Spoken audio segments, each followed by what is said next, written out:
Cik cik. Assalamualaikum warahmatullahi wabarakatuh.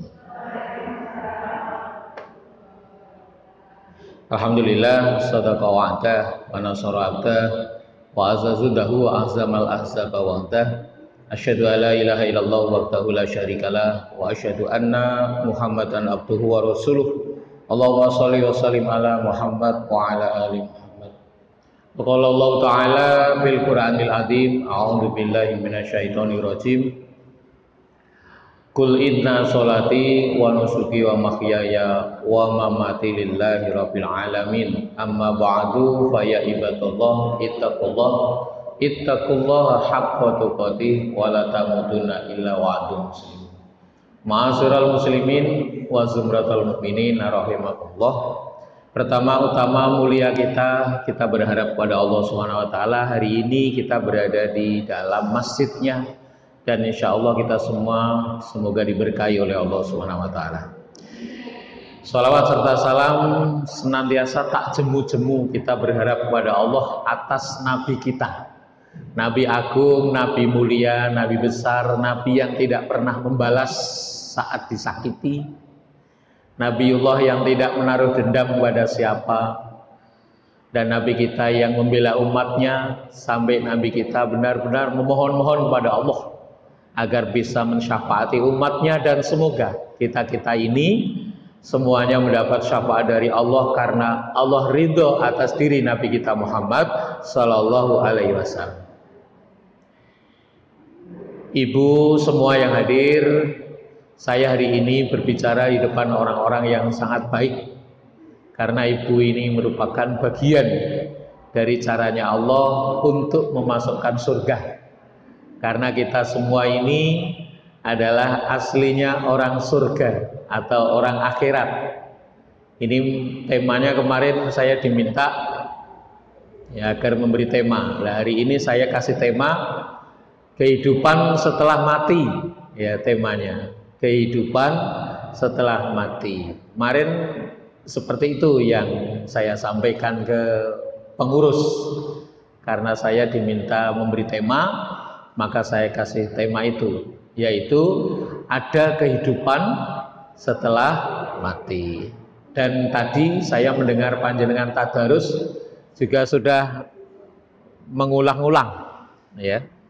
Cek. C.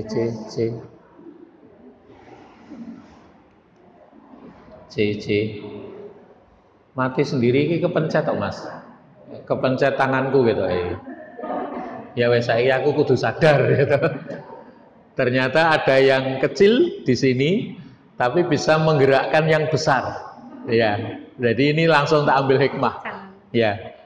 Ternyata di mic ini ya ini ada sesuatu yang kecil. Ternyata yang kecil ini bisa menggerakkan yang besar, ya. Jadi, ini ternyata mati sendiri, tidak kepencet. Ya, pakai ini aja. Ya, ibu-ibu, nanti kita sepakat selesai jam 9:30 ya. Berarti belajarnya 1 jam efektif. Ya, mukotimahnya ya 15 menit. Ya, ini kan masih mukotimah. Jadi ibu-ibu, saya Mahroji Kudori, anak saya 4, laki 2, perempuan 2. Jadi 4. Istri saya 1 namanya Siti Jariah, guru SD. Jadi istri saya itu guru SD, mengajar di SD Sindurjan, SD Negeri Sindurjan. Sindurjan itu dekat rumah saya sendiri. Dan anak saya yang 4 itu 1 sudah mengajar di SD sebelah timurnya Borobudur Plaza, Mbangirjo. Ya, di SD Mbangirjo. Namanya Muhammad Fauzan Asikin. Dulu lulusan PGSD 3 tahun yang lalu. Begitu lulus, ada pendaftaran pegawai negeri. Alhamdulillah waktu itu yang daftar sekitar 700 untuk kelompoknya dia. 700 diambil 3 diambil 1 di SD Warung Boto sana. Nah, kemudian ada tiga peserta yang memerebutkan kursi itu atau kesempatan ngajar di situ. 3 ini termasuk anak saya. Lalu anak saya bilang, Bi, sepertinya aku berat sekali karena 2 sainganku ini semuanya nilainya bagus semua. Bahkan yang satu mbaknya ini sudah punya sertifikat mengajar. Dan nilainya bagus dan sepertinya saya ini kok tipis harapannya. Lalu saya sebagai orang tuanya nggak boleh kemudian membuat anaknya ini tidak bersemangat, itu kan nggak boleh. Orang tua itu minimal kalau dilihat itu menyenangkan bagi anaknya gitu ya. Karena kan ada orang tua disawang anaknya ini wegah gitu loh ya. Bahkan anaknya mual-mual nek nyawang mbokne misalnya yang pak nih. Tapi bagaimana saya berupaya saya ini bisa menjadi motivasi bagi anak-anak saya minimal agar mereka mau melakukan sebagaimana yang orang tuanya lakukan. Lalu saya bilang kepada anak-anak saya, nak, saya ini orang tuamu bagian dari darah dagingmu kamu itu. Kamu itu adalah darah dagingku bagiannya. Maka kamu yang riyadhah, yang rialat, yang usaha ujian, saya yang riyadhah, yang berdoa. Nanti doa itulah senjata kita. Saya ulang, doa itulah senjata kita. Setelah senjata-senjata yang lain nggak mempan, itu tinggal doa. Nah, bagaimana kalau 3 orang, 2 orang itu sudah kamu ketahui keilmuannya, kehebatannya? Ya, kamu mau pakai senjata apa? Ya, saya bilang nanti saya akan berdoa kepada Allah dan kamu besok pagi ujian yang sungguh-sungguh. Karena takdir itu ada yang bisa digeser. Doa itu bisa menggeser takdir. Saya bilang gitu. Doa itu bisa menggeser takdir. Takdirnya 3 orang masuk di dalam gua mestinya nggak bisa keluar karena tertutup batu yang sangat besar. Tapi 3 orang itu mendorong bersama-sama, tenaganya nggak mampu menggeser batu itu. Anak saya tak kasih gambaran ini, peristiwa 3 orang yang masuk di dalam gua yang sudah populer sekali kita dengarkan semua. Lalu 3 orang ini karena nggak mampu mendorong dengan tenaganya, akhirnya mendorong dengan doa. Jadi ketiga-tiganya ini berdoa sesuai dengan amalnya masing-masing. Akhirnya batu itu bisa terbuka. Sudah, nanti saya yang berdoa. Singkat cerita, ujian selesai, pengumuman diumumkan, anak saya ternyata digeser. Jadi 2 orang yang diterima, 1 orang tidak diterima. 2 orang yang diterima ini salah satunya anak saya. Nah, terus kamu ditempatkan di mana? Saya digeser di Bangirejo. Subhanallah. Jadi ibu-ibu, ibu itu lisannya sangat mustajabah. Ya, ibu itu, terutama ibu itu lisannya sangat mustajabah. Jangan buat anak-anak kita menderita karena lisan kita. Bahkan anak-anak kita hidupnya jadi susah karena lisan kita yang tidak terkendali. Bahkan saat saya lewat di jalan raya, saya melihat gelandangan anak-anak ngamen itu, saya sampai terbesit di hati saya itu kalimat, ya Allah, ini anak-anak ini apa ketimpa doa dari ibu-ibunya poyo gitu ya. Jadi ibu-ibu, hari ini alhamdulillah saya ranahnya nanti adalah ranah akhirat ya, karena temanya yang saya sampaikan ada kehidupan setelah kematian. Mari kita mulai pengajiannya. Ini pas ini jam 9, nanti jam 10 kita selesai ya, setengah 10 ya, setengah 10 kita selesai. Ibu-ibu, kita baca subhanallah 3 kali, alhamdulillah 3 kali, takbir 3 kali, diiringi doa di dalam hatinya masing-masing. Kita mulai Subhanallah, subhanallah, subhanallah. Alhamdulillah, alhamdulillah, alhamdulillah. Allahu akbar, Allahu akbar, Allahu akbar. 3 kali istighfar. Astaghfirullahaladzim, astaghfirullahaladzim, astaghfirullahaladzim. Alladzi la ilaha illa huwal hayyul qayyum wa atubu ilaihi. 3 kali tahlil. La ilaha illallah, la ilaha illallah, la ilaha illallah. Baca Quran saya dulu ditirukan jenengan. Yauma, bareng-bareng. Saya ulang sekali lagi. Yauma tashhadu alaihim alsinatuhum wa aydihim wa arjuluhum bima kanu ya'malun. Pada hari ketika lidah, tangan, dan kaki mereka menjadi saksi terhadap apa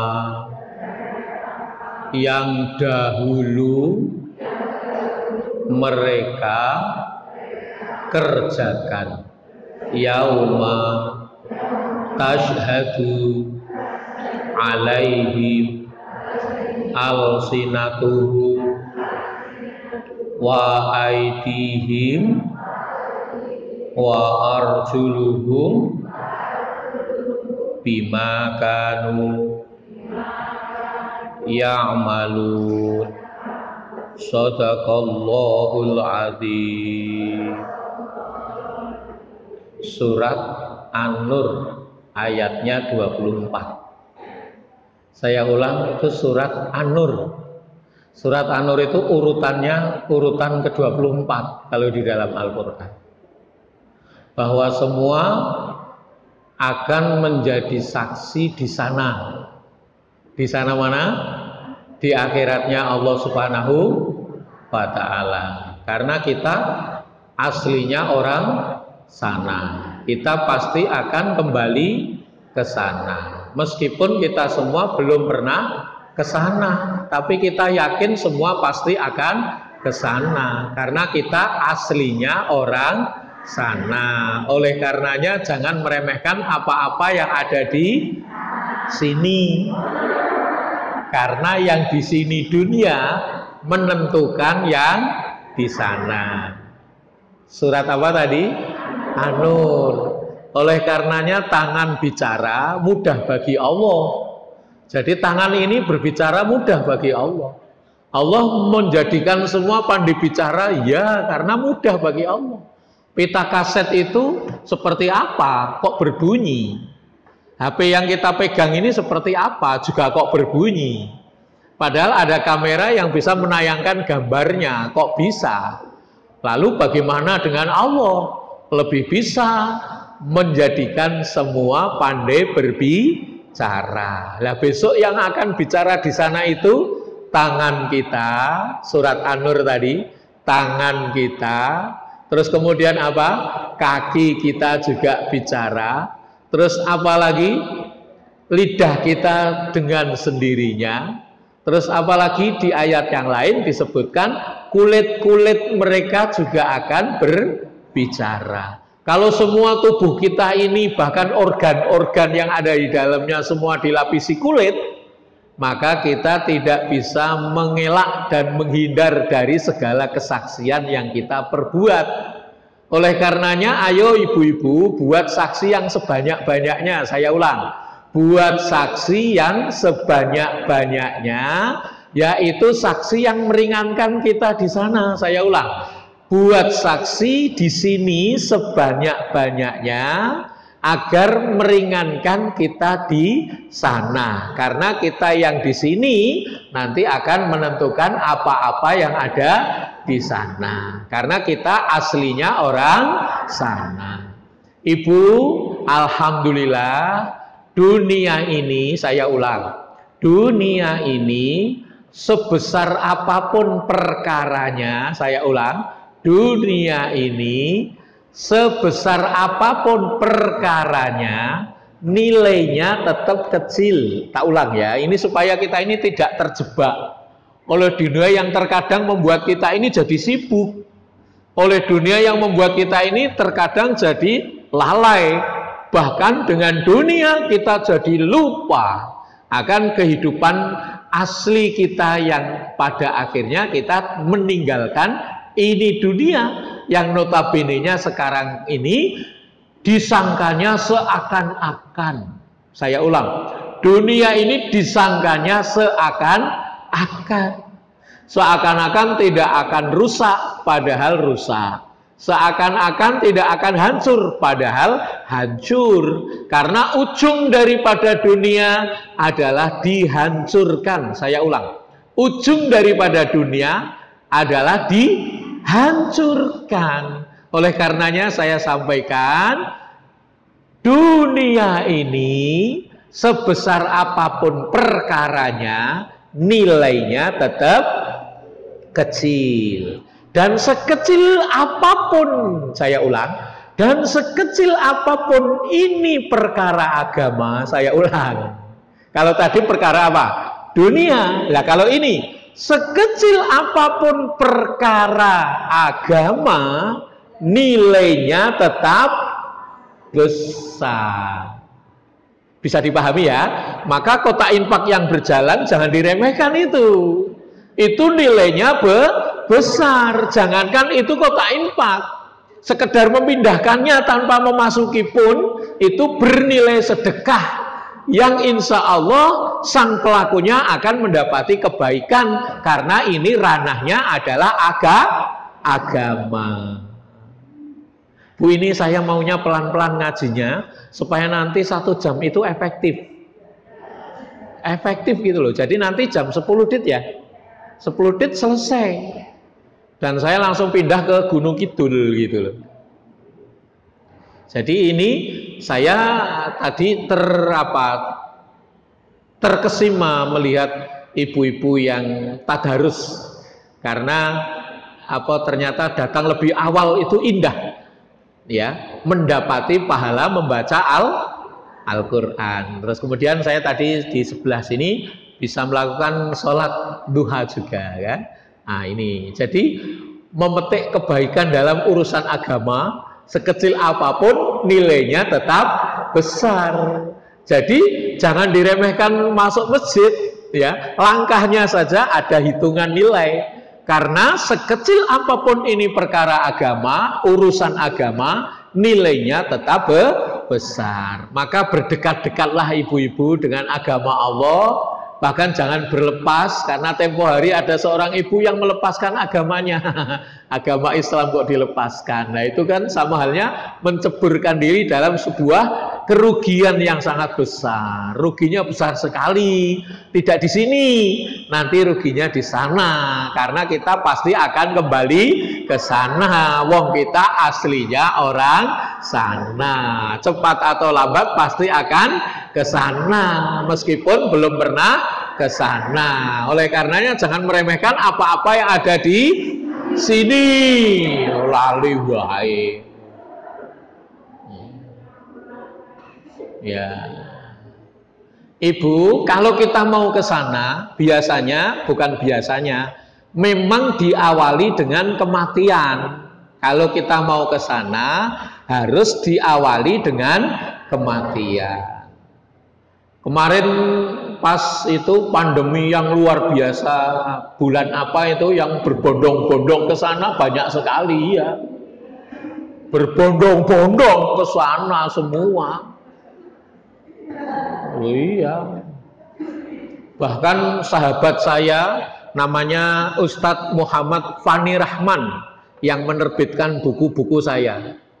Jadi penerbitnya namanya penerbitan Prozumedia. Ini salah satu buku terakhir sebelum beliau meninggal dunia terkena COVID. Umurnya 43 tahun. Tapi memiliki karyawan yang sangat banyak. Usahanya luar biasa. Rumahnya di depan Masjid Jogokaryan.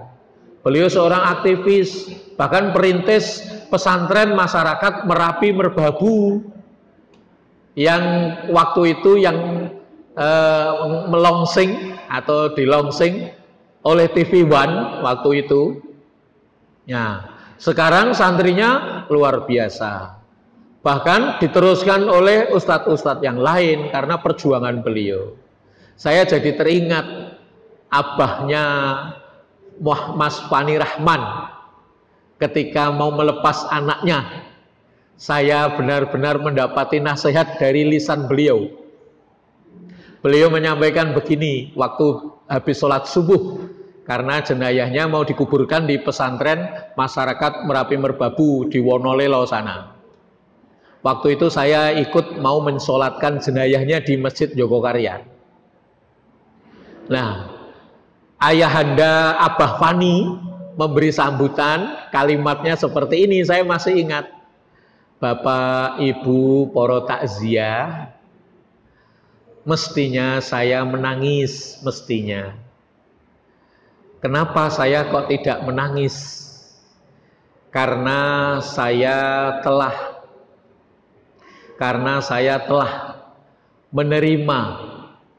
menerima ini semua sudah sesuai dengan cita-cita anak saya.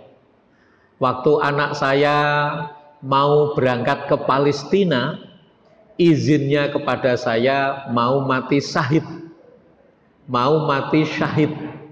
Dan hari ini Allah telah mencukupkannya. Anak saya insya Allah mati syahid karena tertimpa musibah yang berupa wabah penyakit sebagaimana kita semua tahu. Saya sangat bersyukur kepada Allah dan terima kasih kepada semua yang hadir, dan anak saya ketika punya salah dan kesalahan kepada Bapak Ibu yang hadir pada hari ini, mohon diikhlaskan, dimaafkan, dan tanpa menitiskan air mata saat itu, saya benar-benar mendapati pelajaran yang sangat besar. Betapa sabarnya seseorang ketika sudah memahami agamanya dengan benar. Karena semua ini yang bernyawa, yang berjiwa, pada akhirnya juga akan meninggal dunia. Dan bagaimana cara mensikapinya?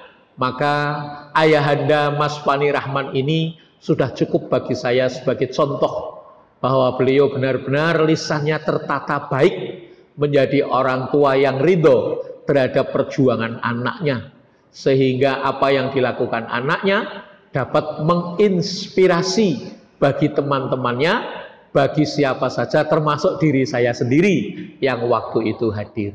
Dan buku ini yang memberi judul beliau, yaitu Mas Fani Rahman yang memberi judul. Saya dibilang, Ustadz, bukunya Ustadz nanti saya kasih judul Jangan Dimakan, Ini Bukan Nasihat. Jangan dimakan, ini bukan nasihat. Waktu itu saya berpikir, maksudnya bagaimana? Setelah beliau jelaskan, ya karena nasihat tidak untuk dimakan. Nasihat itu dipikirkan, direnungi, dihayati, dipraktekkan, itulah nasihat.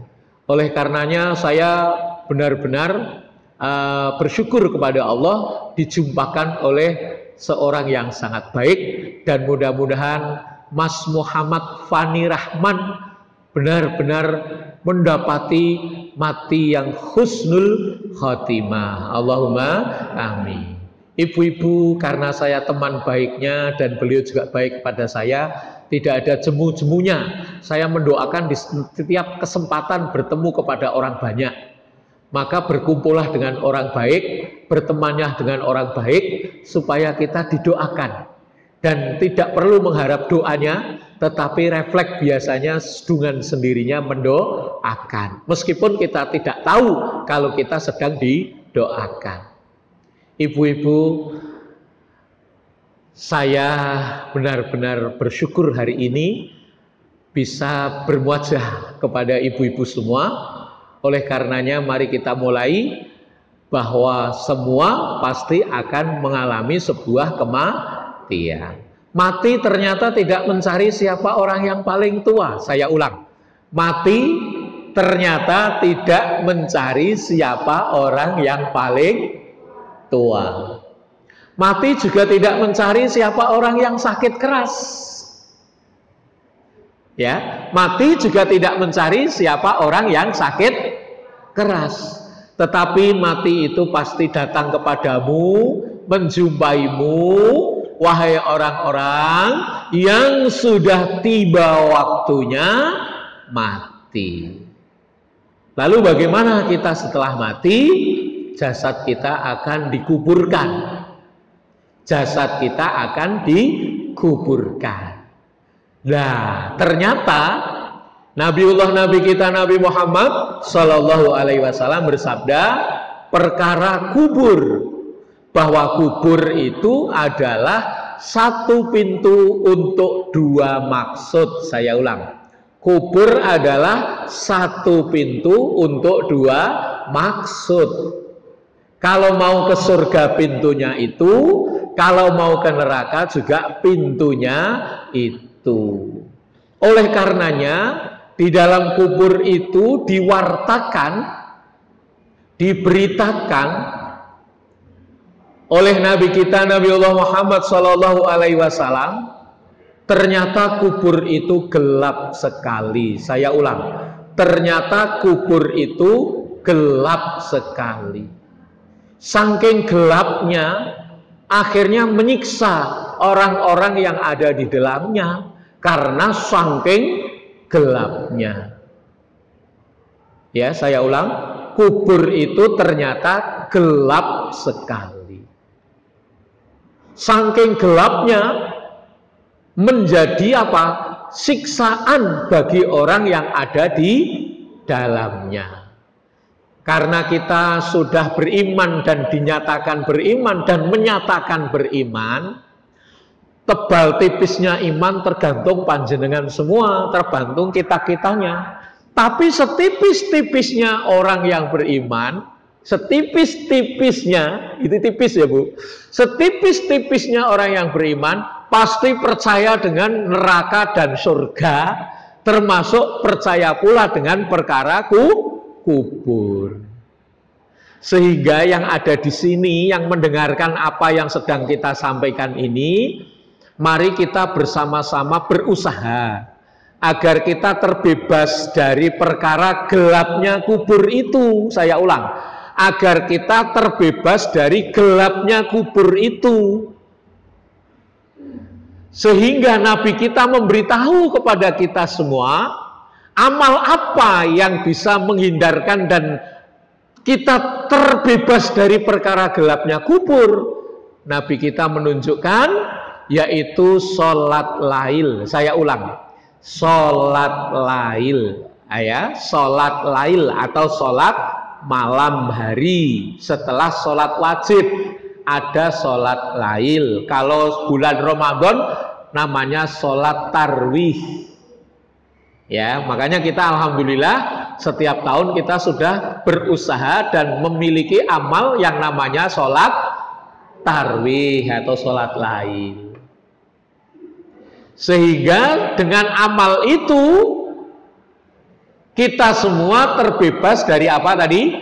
Gelapnya kubur. Karena kubur itu gelap. Saya ulang, kubur itu gelap. Kompak. Kubur itu gelap. Amalnya apa tadi? Sholat lail. Kubur itu gelap. Amalnya sholat lail. Kubur itu gelap. Amalnya sholat lail. Kubur itu gelap. Amalnya sholat lail. Kubur itu amalnya sholat lail. Sudah ya, nanti malam kita praktek langsung aja, tidak usah nunggu bulan Ramadan. Kan masih suwe nek nunggu bulan Ramadan. Nanti malam aja habis sholat isya. Kalau nggak bisa bangun malam ya sholat isya itu langsung aja. Habis selesai sholat isya langsung sholat lail. Jumlahnya ya seperti kita tarawih. Tapi kalau mau 3 saja boleh. Ya, sholat 2 rakaat langsung dengan witirnya 1 rakaat. Boleh. Pak kok kesedihan ya boleh aja. Ditambah lagi. Alhamdulillah, ibu-ibu sudah dapat 1 poin 15 menit tuh. Sekarang sudah jam 9:04. Nanti jam 10 selesai. Alhamdulillah. Ya. Ya, ini ada dokumentasinya kok Bu, direkam sama tim Masjid Juanda. Jadi nanti ada yang terdokumentasi. Dan ini tidak di live, tidak langsung, karena saya nggak mau. Ya, supaya saya tidak kena fitnah media. Biasanya nek bully ini dor waton ngebully. Sesama ustadz kok dibully gitu. Astagfirullahaladzim. Akhirnya saya menyadari saya selalu nggak mau. Ya. Nomor 2, ibu-ibu, ternyata kubur itu sepi. Ya. Nomor 2, ternyata kubur itu sepi. Yang nomor 1, kubur itu gelap. Nomor 2, kubur itu sepi. Saking sepinya itu juga menjadi siksaan. Bu, sampean nunggu di ini banyak orang ini. Bisa loh sampean merasakan sepi. Karena sepi itu sesungguhnya pada jiwa. Iki wong rame tapi sampean menitiskan air mata. Karena kesepian rongga jiwanya. Entah suaminya kemana, mohon maaf ya toh. Entah anaknya kemana, atau entah siapa orang-orang yang dekat biasanya menghibur dengan panjenengan, sudah tidak ada lagi. Coba sampean noleh kanan kiri, mungkin temannya sudah dikubur. Karena wabah kemarin itu sangat-sangat banyak teman-teman kita, sahabat kita, saudara-saudara kita, bahkan orang-orang baik yang biasanya duduk di sebelah kita, di kiri kanan kita, di depan dan belakang kita, hari ini sudah tidak ada. Itu pun bisa terjadi dan itu pun sangat mungkin karena ini dunia memang demikian. Dunia ini bukan tempat tinggal. Saya ulang, dunia ini bukan tempat tinggal, tetapi tempat untuk meninggal. Saya ulang, dunia bukan tempat tinggal, tetapi tempat untuk meninggal. Saya ulang, dunia bukan tempat tinggal, tetapi tempat untuk meninggal. Wes arep piye kita ini?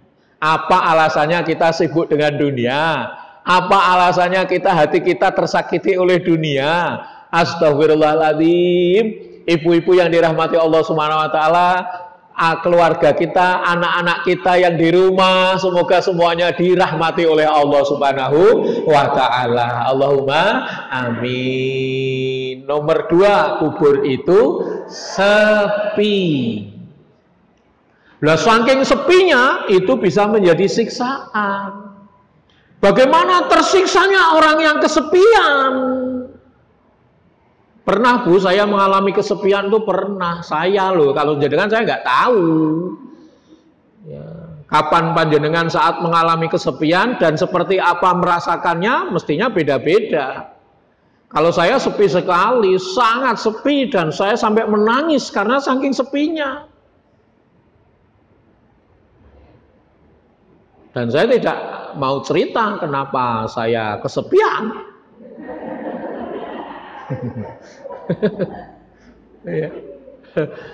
Nah, saya tulis di buku-buku ini, saya tulis di buku saya ini, sampai ada tagline-nya, Yang diikat oleh hati tidak bisa dilepaskan. Saya ulang, yang diikat oleh hati tidak bisa dilepaskan. Yang diikat karena cinta sulit dijelaskan. Saya ulang ya, saya ulang.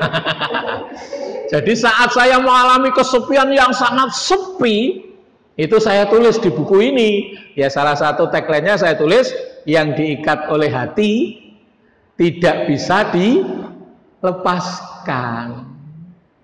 Dan yang diikat karena cinta sulit untuk dijelaskan. Bagaimana saya akan jelaskan ke depan panjenengan semua?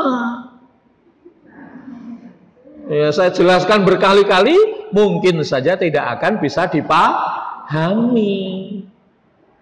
Coba Abu Bakar As-Siddiq, itu adalah sahabat Nabi kita. Bagaimana kita memahaminya?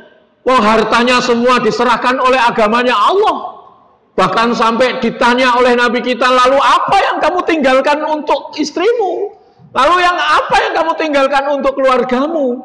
Bagaimana aku bisa memahami apa yang kamu lakukan itu? Itulah kecintaan seseorang sampai rela hartanya dikeluarkan semua kok. Kalau nggak cinta nggak akan mungkin seperti itu. Wong ketika istri saya diisolasi sendirian hidup di lantai 3, saya berada di lantai 2. Keluarga kami itu begitu terkena COVID, kalau kami kan kenanya awal, sehingga kami perlakuannya luar biasa. Awal, waktu itu awal COVID. Kalau sekarang kan nggak ada stressing. Kalau dulu stressing, istri saya yang kena, anaknya ikut, suaminya ikut, akhirnya semua rumahnya dipagar, nggak boleh keluar. Berapa hari? 17 hari saya nggak boleh keluar. Dan saya diawasi oleh keamanan. Kalau saya keluar dilaporkan. Lalu saya siapa yang beri makan di rumah? Saya nggak mau ceritain ini karena sulit untuk dijelaskan, gitu. Ya Allah. Anak saya yang perempuan itu sampai, Bi, saya sudah nggak bisa mencium apa-apa. Bahkan saya nggak bisa merasakan makanan apa-apa. Lalu saya bilang, Nak, tubuh kita ini perlu makanan, makan aja. Tapi nggak enak sama sekali, biarin aja. Pokoknya makan. Tubuh kita ini perlu minum, Nak. Minum aja. Sebanyak-banyaknya, supaya nggak dehidrasi. Pokoknya enak-enak, makan, minum. Tak kasih apa, Bu? Mohon maaf. Tak kasih cabai 1. Itu langsung dimplok di mamah kayak ngeremus mbanggulo. Dan tidak merasakan pedas. Terus tak kasih asam segini, langsung dikunyah. Nggak merasakan kecut. Karena sudah kehilangan rasa. Jadi indranya itu entah kemana. Jangankan indra yang diambil. Halo? Bu, kalau saya halo jenengan hai, ya Bu. Jadi biar apa ya? Biar fokus. Ya hanya untuk biar fokus saja. Kalau saya halo jenengan jawabnya hai. Nanti kalau saya hai jenengan jawabnya halo. Gitu aja kan, nanti supaya fokus saja. Ya. Jadi nanti kalau ada hal-hal penting yang mau kita sampaikan, biar fokus jenengan tak panggil halo. Nah, gitu ya jawabnya ya. Saya ulang sekali lagi, halo. Hai. Tuh, bagaimana saya menjelaskan? Iya. Akhirnya oleh istri saya, istri saya yang paling parah ditaruh di lantai 3. Nggak boleh ketemu anaknya. Bahkan kami mau ke lantai 3 aja saling rasa ketakutan. Wah, saya menderita sekali. Saya merasa sepi sekali. Saya nggak tega memperlakukan istri saya begini.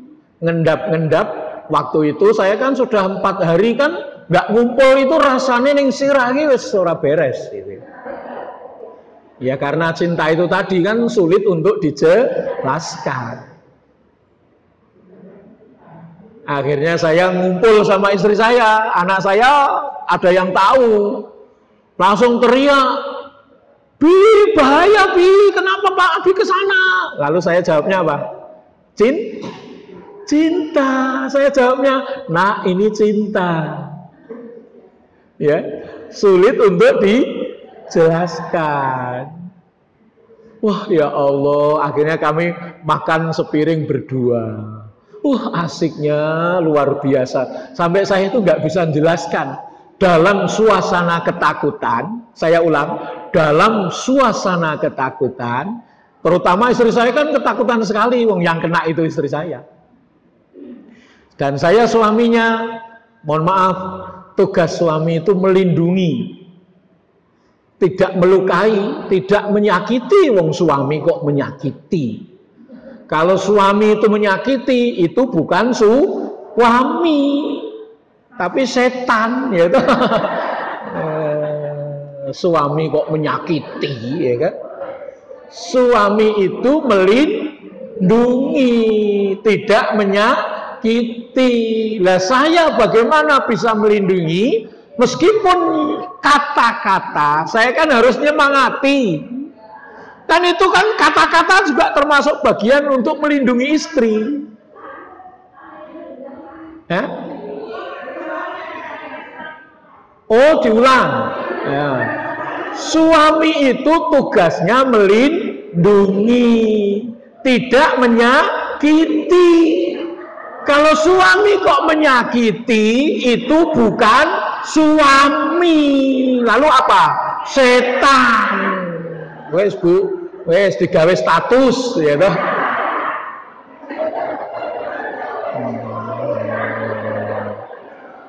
Langsung Bu digawe status, ya toh. Wes pokoknya sampean aman, ya toh.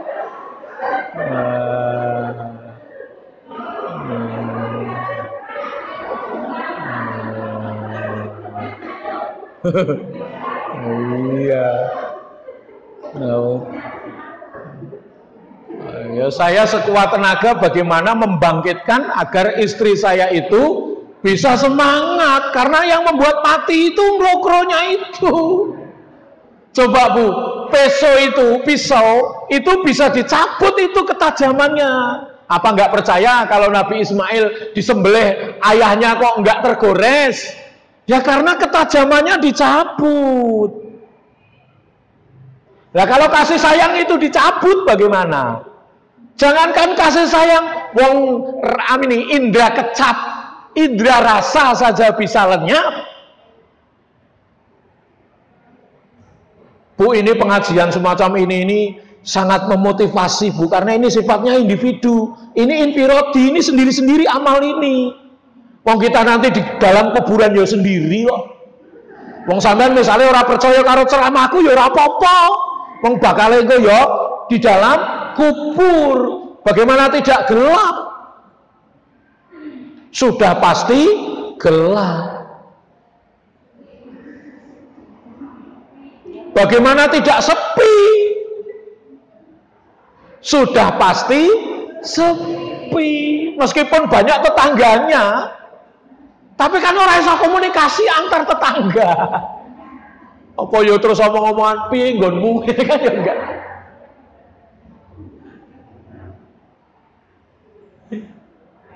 Insyaallah.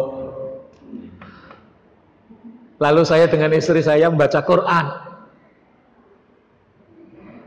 Mak, ayo kita baca Quran. Terjemahannya pelan-pelan kita baca. Karena Al-Quran ini kalau kita tidak memahami secara tafsirnya, ya kita pahami secara teks terjemahannya. Ya. Ayatnya jenengan waca wae lho. Wala nabluwannakum bisay'im minal khaufi wal ju'i wa naqsim minal amwali wal anfus was samarat wa basyiris sabirin. Itu surat Al-Baqarah tuh itu. Ayatnya 155 itu kayaknya. Iya itu 155. Atau 56. 55 itu. Yang tadi jenengan tadarus tadi, saya dengarkan dari samping. Kita semua pasti akan diuji. Istri saya begitu saya ulang-ulang terjemahan itu, akhirnya dia bilang, berarti kita harus bersabar. Lah sabarnya itu bisa menerima musibah ini. Lalu anak saya ikut naik ke atas. Ini singkat cerita. Anak saya ikut naik ke atas. Yang pertama, yang kedua, yang ketiga, yang keempat. Akhirnya satu keluarga kami ngumpul. Ya, kami ngumpul. Sudahlah kita pasrah kepada Allah, kita tadarus, kita sholat lail, kita sholat berjamaah karena nggak boleh keluar kan. Kita sholat berjamaah di rumah, tadarus bersama, zikir bersama, akhirnya makan juga bersama. Akhirnya hikmah terbesar bagi kami, tumbuh rasa cinta yang luar biasa sampai saya sulit menjelaskan kepada siapapun karena ini perkara ini kami yang mengalami bahwa kalaupun toh kami mati ya kami akan bersama-sama mati karena kami inginnya sekeluarga sesurga. Saya ulang, kami inginnya itu sekeluarga sesurga karena keluarga itu tidak hanya sekedar rukun. Saya ulang, karena rumah tangga itu tidak hanya sekedar rukun. Kalau hanya sekedar rukun, Abu Lahab sama istrinya itu juga rukun sekali. Kalau kita sekedar rukun, Abu Lahab sama Ummu Jamil itu istrinya, itu rukun sekali. Tapi bagaimana Allah menetapkan mereka itu di nerakanya Allah Subhanahu wa Ta'ala? Karena hasyat dan hasyatnya mereka dalam berumah tangga, hasyat dan hasyatnya mereka dalam berumah tangga, meskipun rukun di antara keduanya, itu tidak menjadikan sebab mereka tidak mendapatkan balasan dari Allah Subhanahu wa Ta'ala. Jadi rumah tangga tidak hanya sekedar rukun. Bu, di dalam buku ini, karena ini saya tulis saat pandemi, kan 2 tahun. Sebenarnya saya ini pelukis. Tapi saat pandemi itu, saat kami mengalami apa? Mengalami isolasi itu, kalau dilukis tidak menarik. Nah, aku harap melukis apa kan gitu deh. Yang saya lukis apa? Akhirnya saya tulis. Jadi satu buku ini saya tulis saat pandemi. Saat kami diisolasi, lahirlah buku ini.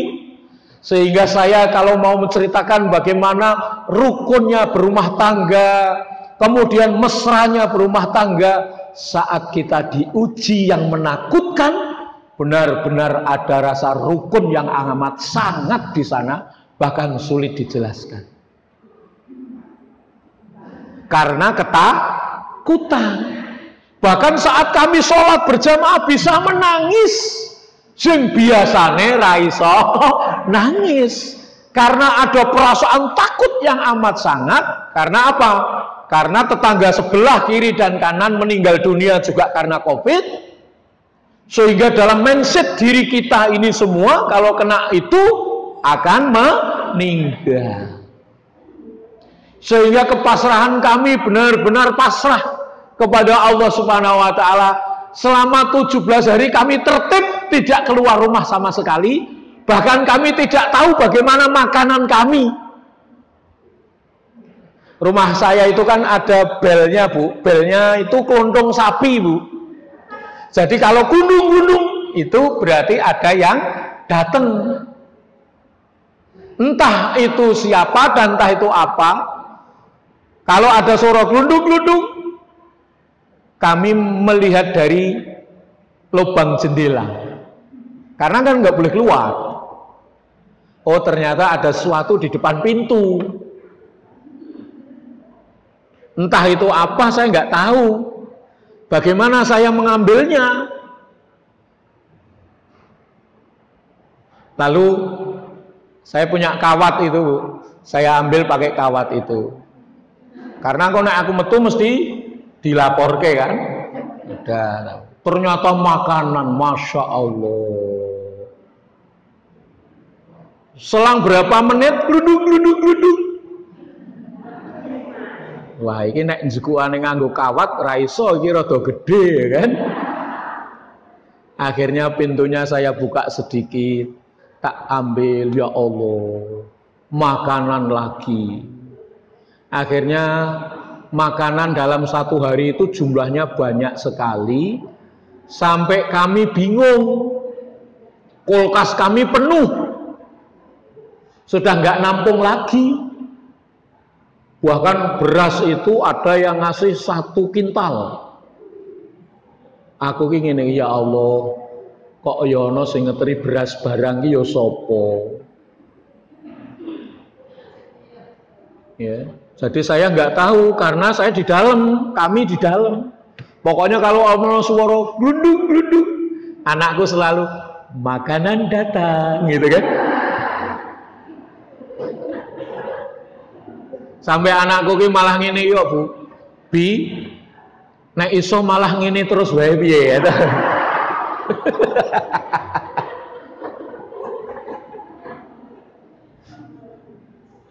Tapi kita kan sepi, nak. Sepi dalam arti apa? Tidak ketemu tetangga, tidak ketemu saudara. Ya ini bersyukur rumah kita memungkinkan untuk isolasi mandiri. Lantai bawah itu isinya sampai makanan loh, Bu. Sampai saya itu bingung, mau tak kasihkan orang kan pasti nggak mau. Wong kami itu aja sudah dianggap virus, ya kan? Bukan Pak Mahroji lagi, tapi virus corona. Bahkan orang lewat di depan rumah kami itu lari karena saking takutnya. Apalagi kami itu didatangi sama orang yang nyemprot itu loh, Bu. Pakai baju-baju kayak astronot itu. Kan orang yang melihatnya pada ketakutan. Kok sampai sebegitu perlakuan virus corona. Korbannya ya kami itu, keluarga kami. Kami pertama.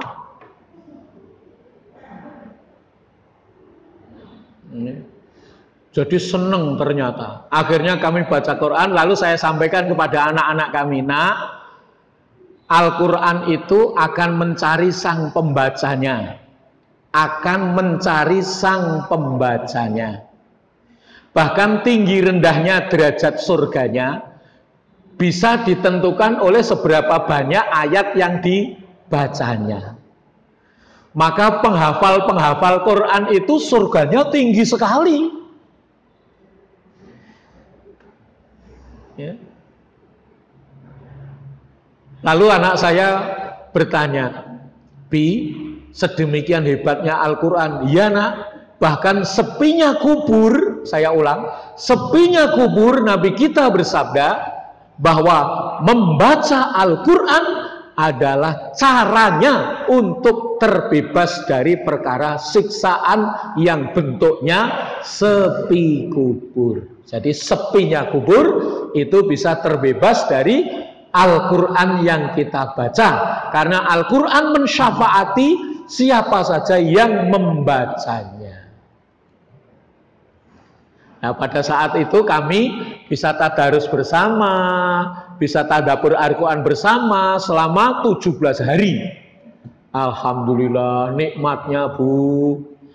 Waktu hari keberapa saya lupa, itu kami diangkut sama mobil. Suatu keluarga saya nggak tahu mau dibawa kemana. Kayak masyarakat itu nek ngematke gitu wis jan.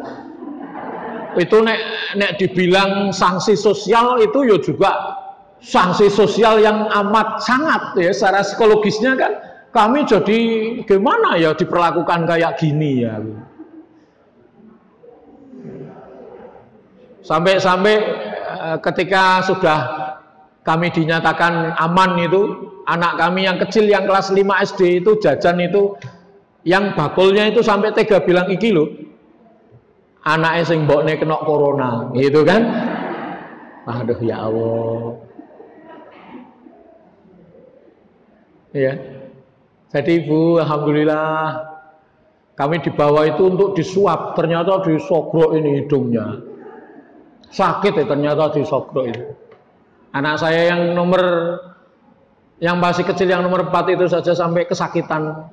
Lalu saya pangku gitu di puskesmas Warung Boto sana. Awal-awal corona itu memang perlakuannya tidak seperti sekarang. Cara memperlakukannya pasien itu.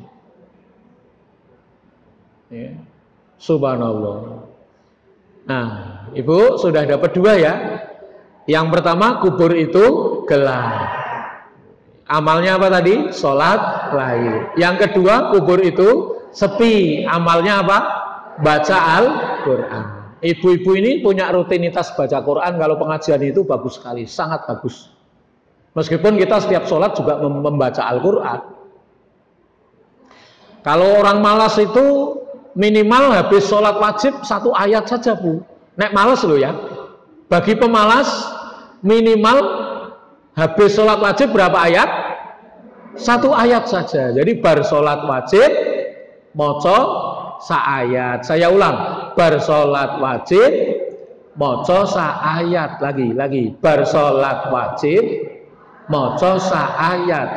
Lagi bar sholat wajib moco sa-ayat. Bu, ben membekas ditambahi gitu ya. Bar sholat wajib moco sa-ayat. Lagi bar sholat wajib moco sa-ayat. Kompak bar sholat wajib moco sa-ayat. Halo Bu, ojo lali lho. Halo bar sholat wajib moco sa-ayat. Ulang bar sholat wajib moco sa-ayat. Kok sampean bali pengajian ini kalau rengeng-rengeng bar sholat wajib moco sa-ayat. Ngetekan omah ya ngono, bar sholat wajib moco sa-ayat. Sampai suaminya, kok kowe dadi ngene to?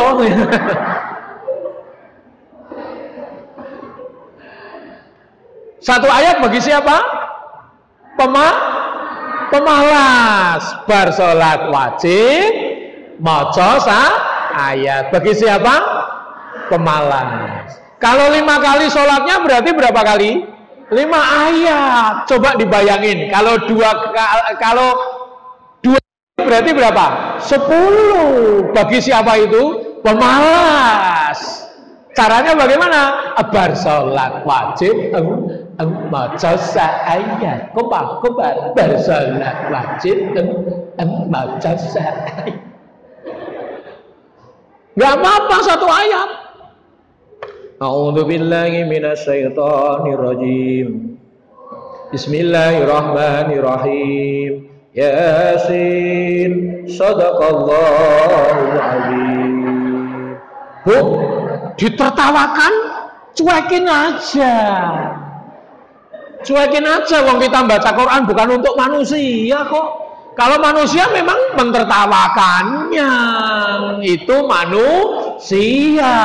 Tapi bagi Allah Subhanahu wa ta'ala, jangankan 1 ayat, 1 huruf saja pun dinilai 10 oleh Allah Subhanahu wa ta'ala. Habis sholat subuh, habis zuhur, a'udzu billahi minasyaitonir rajim. Wal Qur'anil Hakim. Shadaqallahul azim. Sampai sing geguyu ki jeleh, Bu. Saya ulang. Sampai sing geguyu ki jeleh. Coba aja kita hitung. Kalau sehari 5 ayat, 2 hari 10 ayat, 3 hari 15, 4 hari 20, lalu 20 hari. Nah, 30 hari. Nah, kalau 30 hari 1 bulan lamanya panjenengan membaca 1 ayat tadi, maka bukan 10 atau 30 lagi jumlahnya, tetapi menjelma menjadi orang istiqomah. Saya ulang, menjelma menjadi orang yang istiqomah. Padahal yang disukai Allah bukan banyaknya, tetapi istiqomahnya seseorang dalam mengimani Allah Subhanahu wa taala, mengerjakan amal-amal yang diperintahkan Allah Subhanahu wa taala, itu lebih dicintai oleh Allah Subhanahu wa taala. Awang baca Quran kok ngecim ngenteni nek bulan Ramadan kok tak tadarus. Ambok saiki wae sak ayat. Bar salat wajib maca ayat. Ternyata dengan ayat menjadi sebab istiqomah, sehingga hilanglah malasnya, itu hilang. Itu saya buat tips yang paling sederhana ketika kita malas membaca Al-Quran. Caranya bacalah satu ayat, kasihlah aplikasi, simpanlah Al-Quran dalam media kita, sehingga ketika kita buka HP, minimal di depan sendiri ayat yang kemarin kita baca habis subuh sampai zuhur, itu ayatnya itu saja. Jadi dibaca terus, nanti kan jadi setengah hafal satu ayat. Nanti zuhur sampai asar, di depan itu, yaitu lagi apa ayat yang kedua. Nanti dari duhur sampai asar itu bisa dibaca berulang-ulang, karena setiap buka kebaca, setiap buka kebaca. Bayangin Bu, tidak setiap orang mau membaca Al-Quran sampai setengah hafal, meskipun satu ayat per ayat per ayat. Umar bin Khattab itu khatamnya Quran setahun bisa sekali, karena saking apa? Saking nikmatnya saat membaca. Jadi nek maca mesti nangis, nek maca mesti guyu, nek maca mesti tersenyum, karena ngerti terjemahannya, ngerti artinya, ngerti maksudnya, sampai dinikmati banget. Saking menikmatinya, khatamnya jadi lama sekali. Nek kita kan lama khatam karena malas membaca. Coba kalau konsep ini kita sampaikan seperti ini sebagai jalan keluar. Siapa ngerti di antara kita ini ada orang yang memang jenisnya itu males banget kalau baca Al-Quran, sehingga dengan satu ayat saja itulah kita jadi terpantik, terpacu, akhirnya tidak menyadari dan tidak sadar kalau kita satu bulan sudah hampir hafal sekian ayat karena diulang-ulang. Lebih-lebih bagaimana kita tidak bahagia kalau kita dibebaskan oleh Allah dari perkara sepinya kubur. Saya pernah mengisi pengajian, Bu. Ketua panitianya sih seorang perempuan, ketika memberi sambutan dia mengacungkan tangannya seperti ini. Ibu-ibu, bapak-bapak, saya ini mu'alaf yang baru 2 tahun menjadi orang Islam. Alhamdulillah hari ini Ustadz Mahroji, karena waktu itu yang suruh ceramah saya. Ustadz Mahroji, terima kasih. Nanti ini yang hadir, yang baju seragam ini adalah mohon diwisuda, karena mereka adalah orang-orang yang kami dampingi saat membaca Al-Quran. Saya mau cerita sedikit ya Bapak Ibu, kata dia. Waktu saya membaca Al-Quran, waktu itu saya menangis dan suami saya memegang tengkuk saya lalu bertanya, wahai istriku, apakah karena Al-Quran yang kamu baca kamu ini menangis? Lalu saya geleng kepala, bukan suamiku, bukan karena ini, tapi karena saya teringat saudara-saudara mu'alaf kami yang lainnya. Apa ada yang membimbing untuk membaca Al-Quran? Itu saya jadi kepikiran mereka. Kalau begitu wahai istriku, aku suamimu, ridho padamu, gitu Bu. Suami itu. Aku suamimu, ridho padamu, mengizinkan datangi mereka yang kamu maksud itu, ajari mereka membaca Al-Quran dari rumah ke rumah, dari desa ke desa mereka. Saya siap mengantarkannya. Oleh karenanya Pak Mahroji, Inilah mereka yang kami dampingi waktu hingga sekarang dan saat ini. Saya sendiri 2 tahun menjadi orang Islam dengan bimbingan seorang ustadzah. Terima kasih ustadzahku. Kami atau saya bisa menghatamkan 7 kali. Masya Allah. Selama 2 tahun menjadi orang Islam, hatam berapa kali? 7 kali. Saya duduk di sebelah sana itu sampai, mohon maaf, lah Islamku itu sudah berapa lama, aku ki khatam berapa kali, ini mu'alaf baru 2 tahun, sudah khatam berapa? 7 kali. Sehingga tadi tip yang saya sampaikan tadi, itu adalah tip cantik, berhikmah dari peristiwa yang kami alami. Ternyata seorang mu'alaf ini mendatangi benar mereka orang-orang yang dimaksud, sehingga terkumpul sampai 200 orang yang lulus dari membaca Iqra dan bisa membaca Al-Quran. Bahkan sampai saya teringat sebaik-baik orang itu orang yang membaca Al-Quran dan yang mengajarkannya. Maka ini beliau ini, ustadzah yang memberi sambutan ini, atau mu'alaf yang memberi sambutan ini, betapa besar karunia Allah saat Allah mengendaki seseorang diberikan kebaikan, maka diringankannya dia untuk melakukan amal-amal yang disukai dan dicintai oleh Allah Subhanahu wa ta'ala. Ibu-ibu, 10 menit terakhir tak kasih satu lagi poin. Nomor 3, kubur itu sempit. Ya, saya ulang, kubur itu sempit. Yang pertama gelap, yang kedua sepi, yang ketiga sempit. Bagaimana tidak sempit? Ukurannya kita semua tahu, segitu.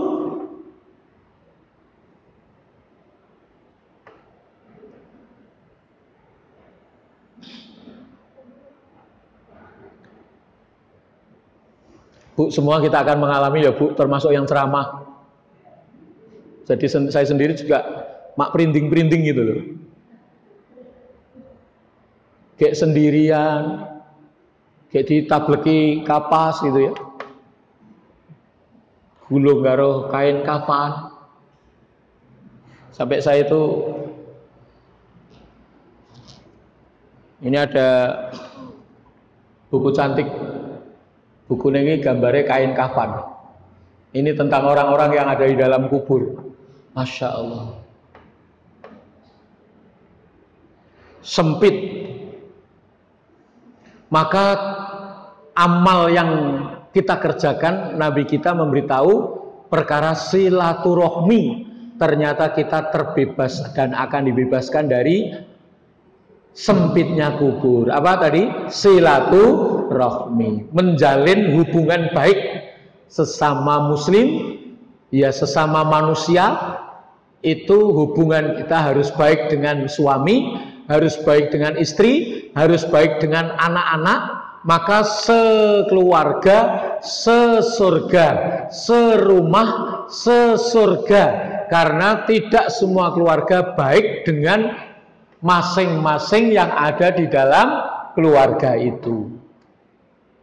Maka hubungan silaturahmi ini harus kita pererat, baik itu dengan tetangga ataupun dengan siapa saja. Nek bahasane yo ojo gampang, ojo gampang mutung, ojo gampang nesu gitu loh Bu, ojo gampang ya gitulah. Karena nek ndadekke kita ini gampang marah gitu terus jadi congkrah gitu ya jadi masalah.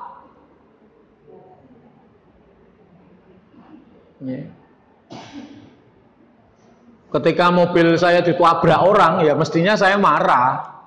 Tapi yang marah-marah malah yang nabrak. Ya saya diem aja. Lalu nunjuk-nunjuk saya, "Gimana kamu itu?" Wah, iki piye to iki wong nabrak kok malah aku sing diseneni. Bapak itu kalau mau belok itu ratingnya hidupkan. Apa ratingku ora urip Mas? Apa lihat itu? Jebule ratingku ora urip tenan bulan. Oh, berarti saya yang salah Mas. Iya, Bapak yang salah. Udah gimana Mas, ini saya manut aja. Atau kalau panjenengan mau tak ajak ke rumah, daripada di sini dilihat banyak orang. Ya nggak apa-apa Pak. Ya udah, sampai di rumah saya itu kan dia bawa anak kecil loh Bu, 3 orang, istrinya, suaminya, anaknya yang masih kecil, masih PAUD lah. Masuk rumah saya itu langsung mama, aku yuk kaget, ngopo ya. Ternyata dia lari ke kolam. Di rumah saya itu ada kolam besar, di sana ada ikan koi yang gedenya itu ya sak bocah-bocah kui. Dia apa ya, gumun gitu, terkagum melihat ikan yang gede, seneng banget. Sampai dia loncat ke kolam, metangkring di atas ini, bibir kolam. Kan saya kan jadi, wah ya Allah, ibunya itu lari. Kok ora pincang tak delok berarti ora apa-apa tibane mau ya kan.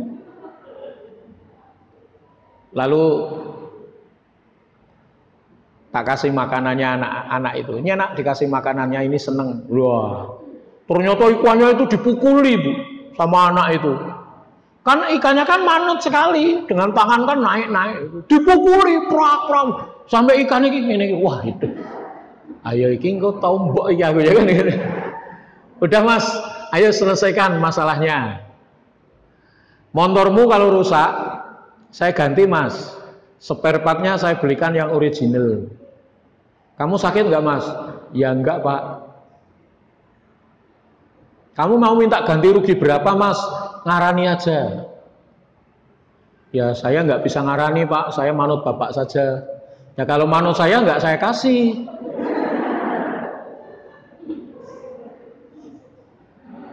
Lalu saya kasih uang itu, dihitung, kemudian merangkul saya. Terima kasih Pak, terima kasih Alhamdulillah, sebelum pandemi itu kejadiannya. Terima kasih Pak, ternyata uang yang Bapak berikan ini pas jumlahnya dengan apa yang aku butuhkan hari ini gitu ya. Karena motor ini sungguhnya mau saya gadekan untuk bayar sekolah anak kami. Ternyata kok kecelakaan seperti ini dan Bapak memberi uang saya pas jumlahnya sebagaimana yang saya butuhkan. Oh kalau begitu Mas, rezekimu oleh Allah dikasih di sini ini dengan cara yang kayak tadi. Coba jenengan lecet nggak tangannya? Enggak Pak. Sakit nggak badannya? Enggak Pak. Istri sampean? Saya juga nggak apa-apa Pak. Anak sampean Bu? Anak saya juga nggak apa-apa Pak. Mas montorin jenengan piye? Yo nyaman ya Pak, ora apa-apa. Akhirnya kono duitnya balekke ya.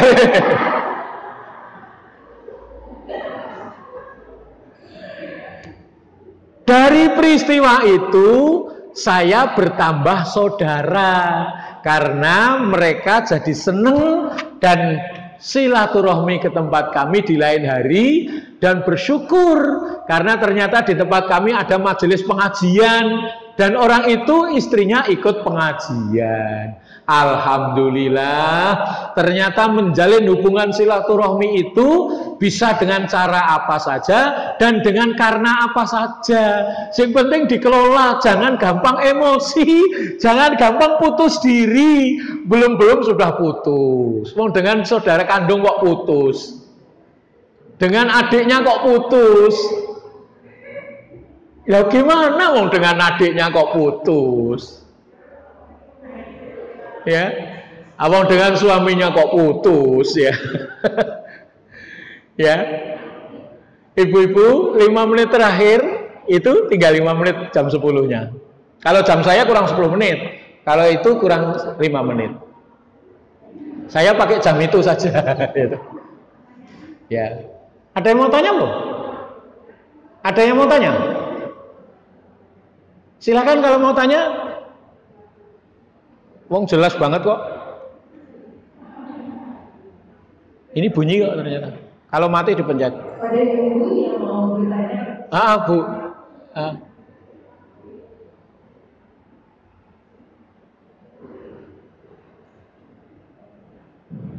Assalamualaikum warahmatullahi wabarakatuh. Waalaikumsalam warahmatullahi wabarakatuh.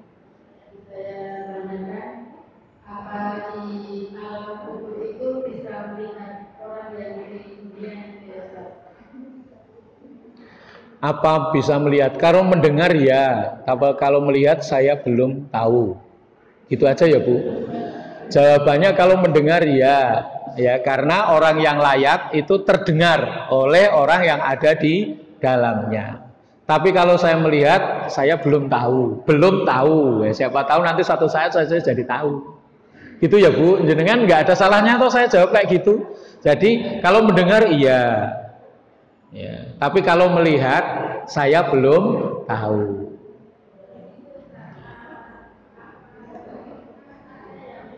Mengatakan bahwa kami kita itu kalau setiap malam pulang gitu. Nah, ya, makanya coba ditanyakan sama ustadznya itu ya. Jadi kalau saya tidak berani menjawab ranah yang sebagaimana yang tidak saya ketahui. Saya begitu loh Bu, karena media ini merekam ya masalahnya. Oh, daripada aku ngarang-ngarang ya kan. Nah, orang ngerti kan gitu ya. Jadi gitu, Bu. Saya belum tahu Bu kalau sampai melihat. Ini loh, mayoritas kalau masalah itu biasanya orang itu dia menyambut yang seperti itu loh, Ustaz. Karena kalau kita bahkan sampai ada yang berbuat apa yang mereka di sini terus di rumahnya mereka itu dipakai apa yang dia sukai saat yang Iya. Iya. karena kalau pas kajian kita harus apa itu ya sebisanya saya beri kata-kata yang buat kajian itu. Bu, kalau pertanyaannya jangan dikembang dan lebarkan, biar waktunya pas ini. Intinya Bu, kalau yang sampai buat sajen, kita jangan meniru. Dan kita tidak perlu buat yang kayak gitu, nyediain orang yang sudah mati dengan berbagai macam makanan. Nggak perlu, sudah setotong Ibu. Jadi nggak perlu membuat makanan ataupun bentuknya apa saja yang diperuntukkan oleh orang yang sudah meninggal dunia. Ya. Waalaikumsalam warahmatullahi wabarakatuh. Sholat malam ya, itu lebih utama sholat malam itu atau sholat tahajud. Oh gitu ya, oke.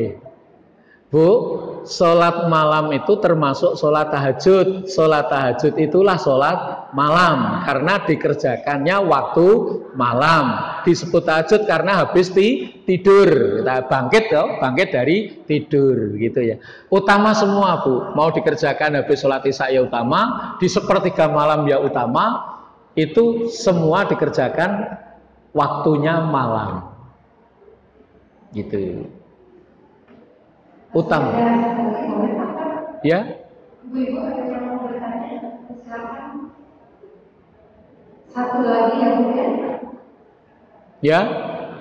Itu yang Mbak E itu.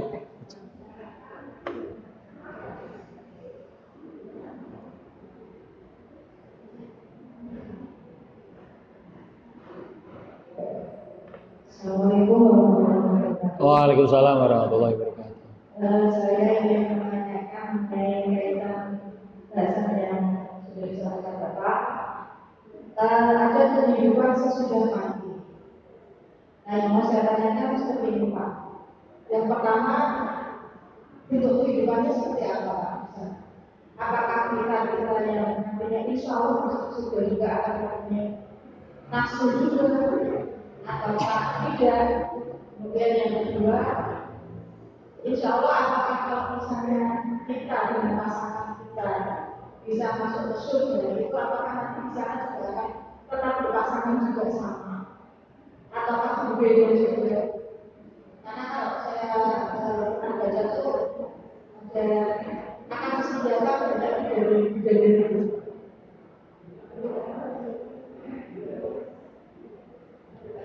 Dipencet ininya, pencet apanya? Ah.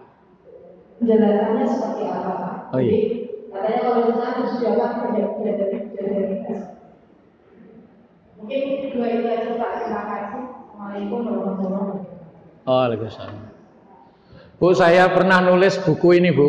Judulnya Lebih Baik Dipaksa Masuk Surga Daripada Sukarela masuk neraka. Ini saya tulis. Pertanyaannya jenengan, apakah hidup di sana itu juga ada nafsu? Jelas. Karena di sana kita menikmati makan dan minum. Lalu Allah menyediakan apa? Bahkan seorang perempuan yang meminyai rambut suaminya, saya ulang, seorang perempuan bila mana perempuan yang dimaksud istri, seorang istri, karena ini yang bertanya itu Fatimah putri Nabi kita Nabiullah Muhammad SAW bertanya kepada ayahandanya, lalu ayahandanya menyampaikannya, wahai Fatimah nduk cah ayu, bila mana ada seorang istri atau seorang perempuan yang meminyai rambut suaminya, jenggotnya, merapikan kumisnya, memotong kukunya, maka Allah akan memberinya minum di surga, yang minumannya itu adalah nektar yang tersegel, itu belum pernah dibuka, dan kelezatannya lebih lezat daripada apa yang ada di dunia saat ini. Dan bahkan lebih dari itu, Allah akan mempermudahnya saat sakaratul maut. Bahkan lebih daripada itu, Allah akan mempermudahnya saat melintasi siratal mustaqim, dan Allah akan menyediakan surga baginya. Berarti dengan ini, tadi yang kita sampaikan ini hadisnya dari Abu Hurairah yang saya tulis di dalam buku ini. Ya, hidup tentu saja lebih daripada sekedar hidup di dunia ini, karena di sana itu lezatnya bertambah-tambah. Kalau di sini makan sepiring, mohon maaf, makan sak suap enak, 2 suap enak, 3 suap enak, 4 suap enak, 5 suap parek, ya kan Bu, 6 suap ngelepeh kan gitu ya, sudah tidak mampu lagi. Kalau di sana terus bertambah-tambah, berarti lezatnya itu terus menerus, sehingga maunya itu makan dan tidak mengenyangkan perut. Iki piye nek arep mbayangke ya. Bahkan panjenengan tidak berbuang, tidak buang kotoran kecuali berkeringat. Keringatnya itu aja wangi aromanya. Bahkan ibu-ibu, subhanallah, saya kalau dijelaskan perkara bidadari yang Mbak tanyakan itu, ternyata Nabi kita ditanya seorang perempuan yang apa ada orang sebagaimana saya ini di sana, ya jawabnya nggak ada. Karena di sana semua akan menjadi muda lagi, berubah sebagaimana yang Allah kehendaki. Bahkan baju yang kamu pakai berlapis berapa puluh? 70 lapis. Saya saja baru pakai berapa lapis ini, sudah indah seperti ini. Ini baru berapa lapis? Baik, ini kan lapis juga pecis, baju ini lapis juga, baju dalam lapis juga, celana lapis juga. Ini baru 5 lapis, nggak ada saja sudah kayak gini indahnya. Lalu bagaimana 70 lapis? Yang 70 lapis itu pun bisa melihat kulitnya, masya Allah. Lalu ibu yang tua tadi bertanya, lalu siapa dia? Dialah pemimpin bidadari yang datangnya dari dunia. Bidadari yang dari dunia itulah bidadari yang paling cantik di sana. Karena bidadari dunia yang datang ke sana adalah menjadi pemimpin-pemimpin bidadari yang tidak pernah merasakan melahirkan. Kalau bidadari surga kan nggak pernah melahirkan, tidak pernah lelah ngurus rumah tangga, tidak pernah merasakan pahitnya bagaimana disiksa suami, ya kan? Tidak merasakan getirnya bagaimana mencari rezeki, dan tidak merasakan sakitnya bagaimana melahirkan. Maka sungguh karunia Allah itu besar sekali. Surat Ar-Rahman ya Mbak, nanti dibaca terjemahannya yang saya sampaikan ini, surat Ar-Rahman nanti dibaca. Warna panjang kok Pak, banyak kok itu. Bahkan sampai dikasih gelas-gelas seperti ini yang sangat indah. Bahkan di surat itu, di ayat itu disebutkan bidadari yang matanya jeli, sampai Nabi menjelaskannya mripate jeli ki ombo, terus putih, ombo putih, ya medeni ya narakno yang ombo putih, hitamnya di tengah. Hitamnya itu nyemplok di tengah. Orang miring dhuwur, orang miring isor, tapi di tengah. Saya itu pelukis, Bu. Saya pernah melihat lukisan wanita cantik sekali. Ternyata sama pelukisnya itu matanya itu dibuat lebar, putihnya sebagaimana yang dijelaskan itu, hitamnya itu di tengah itu apik banget. Neng orang menteleng loh ya gitu ya. Jadi kehidupan di sana apa dikasih nafsu lebih daripada sekedar nafsu dunia, gitu kan? Nafsunya menikmati kelezatan-kelezatan yang ada di sana. Terus bagaimana kehidupan di alam kubur? Ya tadi saya sudah sampaikan, kita akan mengalami gelap, akan mengalami sempit, sempit. Lalu bagaimana di alam kubur? Ya sebagaimana itu, dan saya tidak bisa membayangkan yang lebih daripada itu pun kami tidak membayangkannya. Karena nggak bisa dibayangin. Sudah lebih daripada cukup apa yang saya sampaikan. Surat Ar-Rahman ya Mbak, sampean buka-buka, dan surat Waqiah. Surat Al-Waqiah juga banyak menjelaskan perkara itu. Ibu-ibu, mari istighfar sekali aja. Astaghfirullahaladzim, alladzi la ilaha illa huwal hayyul qayyum wa atubu ilaih. Allahumma sholli ala Muhammad wa ala ali Muhammad. Allahumma ighfir lil muslimina wal muslimat wal mu'minina wal mu'minat al ahya'i min wal amwat wa tabi bainana wa bainahum bi khairat. Rabbi fir warham wa anta khairur rahimin. Ya Allah, sehatkanlah badan kami. Ya Allah, sehatkanlah pikiran kami. Ya Allah, sehatkanlah hati kami. Ya Allah, sehatkanlah keluarga besar kami, anak-anak kami. Mudahkanlah anak kami sekolahnya, mudahkanlah anak kami belajarnya, mudahkanlah anak kami kuliahnya, mudahkanlah anak kami mendapati ilmu pengetahuan untuknya, mudahkanlah anak kami dalam kehidupannya. Ya Allah, kalau tiba saatnya anak kami untuk berumah tangga, pertemukan jodoh yang baik ya Allah. Pertemukan anak kami jodoh yang soleh dan solehah ya Allah. Mudahkanlah urusan rezekinya untuk anak-anak kami semuanya ya Allah. Ampuni dosa-dosa kami, ampuni dosa kedua orang tua kami, ampuni kesalahan kami ya Allah.